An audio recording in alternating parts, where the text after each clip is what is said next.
Good evening, comrades, and welcome to another World of Warships video with Captain darkwingglacier.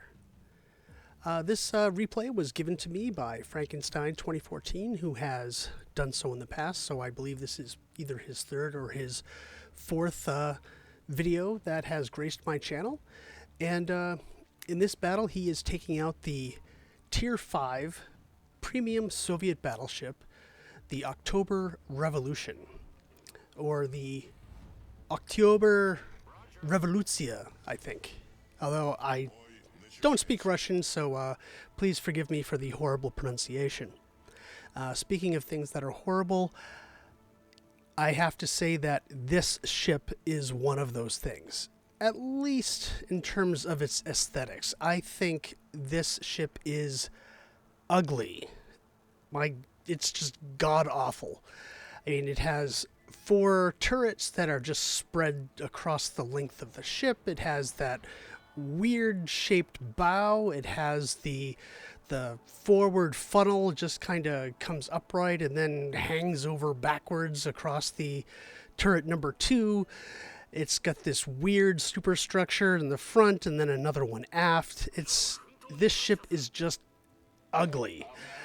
When I received it as a reward ship for, I believe, a campaign a while ago, I wasn't too happy about getting it. I was, whoop-de-doo, I got another ship. I'm never going to play this thing. But I kind of got over that, and I played the October Revolution, and it has earned my grudging respect. It is actually a decent ship to play. So it might be ugly, but, well, she's got it where it counts, kid. So, yeah, it does have a lot of guns. It has 12, I believe they're 12-inch guns. Please forgive me if I screwed that up. It might be 14-inch at this tier. And, yeah, although the turret alignment is a little odd, and 2 of the turrets face to the rear and 2 face forward, it is kind of strange, but it is effective, and you'll almost always get 2 turrets on target, and you just have to wait a little bit when maneuvering to get the other 2 on target as well. It also seems to have relatively decent secondaries, relatively decent anti-air, or at least that's been my experience with it. And yeah, so I have done far better in this ship than I guess I really wanted to for a ship that I did not like the appearance of. So, you know, despite the way it looks, this ship has kind of earned a place in the ranks of good Tier 5 battleships. So I have to hand it to the doughty crew of this ship for, you know, pulling their weight. So here we have Frankenstein, and he is on the ring map, and he has a friendly Izyaslav over there with him, and it's really just the 2 of them against apparently 4 enemy ships and incoming torpedo bombers from the enemy carrier. He is going mainly with AP at this point, and he is going to have to deal with these planes as they come in.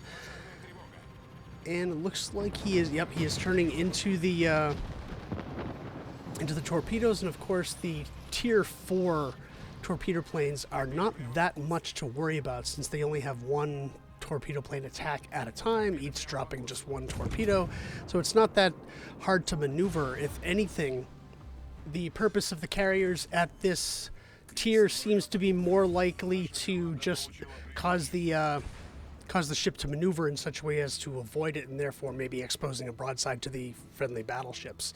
They're just not that effective. But someone is effective. It turns out that Frankenstein is able to take out an enemy ship with a nice broadside there. He takes out the enemy Kuma. And now he has a Furutaka and a Miyogi that he has to deal with. And he does a nice 10,000 damage with 6 penetrating hits.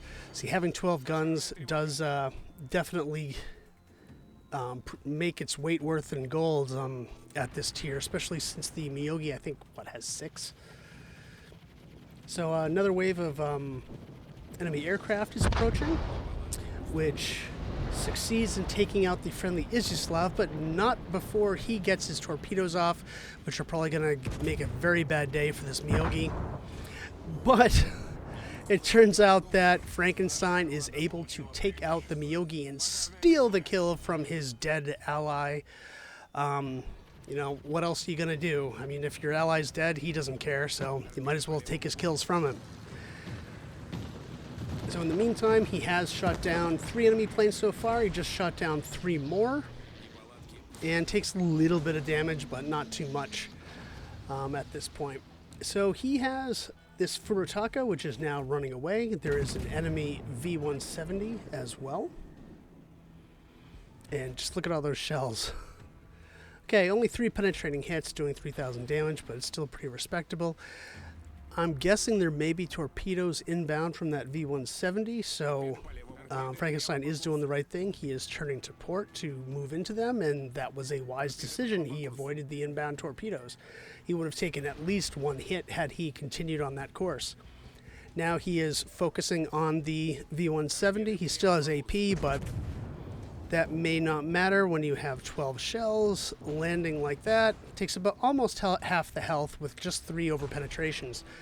So 1 more salvo may be able to finish off the V-170. And at any rate, he is definitely driving the 170. Well, I was going to say he was driving him off. Now the guy is starting to turn in, so he may be attempting a suicide run. In the meantime, Frankenstein does have some friendly ships coming up to support him. Looks like he has a Miyogi, and I think that's a Congo as well. His next salvo actually completely misses. All 12 salvo shots missed the V-170, who is now closing in rapidly. His secondaries have begun to open up. Here come the torpedoes. It looks like we're going to take 1, and no, he does have enough torpedo beats to evade that salvo, and this is going to be a close encounter of the dead kind, I think. He is going to take 1 torpedo. The second torpedo launch is too close to properly arm, and now I suspect the V-170 is completely out, so he needs to get the heck out of there.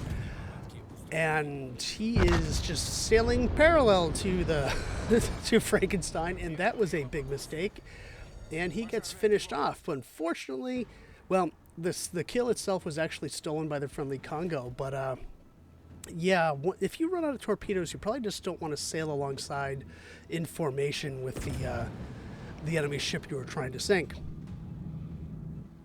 In the meantime, Frankenstein is now focusing on this Furutaka, who is going awfully slow. He was originally backing up and is now going forward, and there probably are going to be torpedoes on the way from him, but I suspect that, oh, he just took a hit there, that 1 salvo in about 5 seconds is going to finish him off, if my calculations are correct. And here it comes, rippling broadside. Oh, not quite. He just gets one over penetrating hit from that. But he still is not going to last much longer. That just kind of postponed the inevitable, and yep, there he goes down, taken out by the friendly Miyogi. So that isn't quite a kill steal, and he does get his torpedoes off at the last second, but again, Frankenstein does show some good predictive ability in knowing when these torpedoes are going to come and reacting appropriately, so he is able to avoid those as well. He's only taken 1 torpedo hit so far out of, it has to be 20 torpedoes so far that have been launched at him. So that's pretty good. So he's taken some hits from the Iron Duke. He uses his last repair. That's one thing about Soviet battleships, is that you have limited amount of damage control. And I believe mine has 5. So, but I believe I do have Superintendent. So Frankenstein might only have had 4 uses of it, and he had to burn through those pretty fast. But if you look at the score, he may not need that last one. Whoop, he just got set on fire again, and this is his last repair party is being used as well. So he is in danger of burning. Probably not going to burn out now, but if he gets set on fire again, he's going to be in trouble. He is focusing on the Langley now. He originally had cut his engine. He is now accelerating again. Probably trying to get one salvo off on this Langley before he goes behind the island. A couple shells hit the island, but 3 are on target. And 2 over penetrations. But the fire is almost out, so now he can potentially expose himself again. Maybe he can take out the Kaiser here. Although he's not going to be able to do it in one salvo. That guy has too much health and he's too well angled. So maybe the Danai. So 2 shots at the Danai from the 2 turrets that are lined up. And boom, he goes down. Citadel, 2 penetrating hits, and the paper-thin armor of the Danai is not enough to support that, so he does not survive the salvo, and that's kill number 3 for Frankenstein, who is now down to 3173 hit points remaining. It is likely he is not going to survive this. He just gets attacked by enemy rocket planes, dropping his health even further. Here comes a salvo from the Kaiser. I think 1700. Oh, and he gets kill number 4. Confederate, another plane shot down, bringing his total to 10. So I was just about to write off Frankenstein and say, you know, he had a valiant effort, but he is done contributing to his team's victory. But he's not done yet. He's at 1700 hit points, and he is still going strong. There's only 2 enemy ships left. He just citadels the Langley there. One more salvo might finish this guy off. He has 2 guns left. Shots go out. And goodbye. Kraken Unleashed. That's kill number 5. And here come the torpedo planes. They're coming to finish him off. It's going to be the revenge of the Langley. Will he be able to dodge this?